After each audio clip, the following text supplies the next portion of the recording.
সাতজন শরীক হইয়া যদি একটি গরু কুরবানি করে, তবে গোশত আন্দাজে ভাগ করিবে না, পাল্লা দ্বারা মাপিয়া সমান সমান ভাগ করিবে।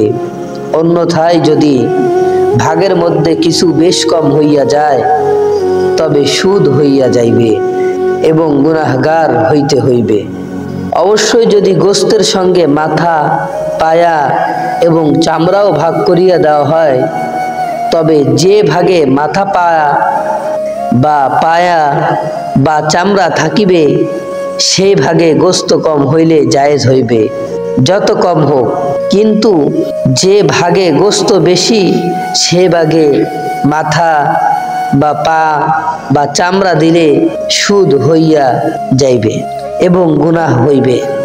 অতএব 7 ভাগে কুরবানি দিলে, শরিকানা কুরবানি দিলে 7 ভাগের মধ্যে আন্দাজে ভাগ করিবে না, সকলের ভাগ সমানভাবে দাঁড়িপাল্লা দ্বারা মাপিয়া মাপিয়া ভাগ করিবে।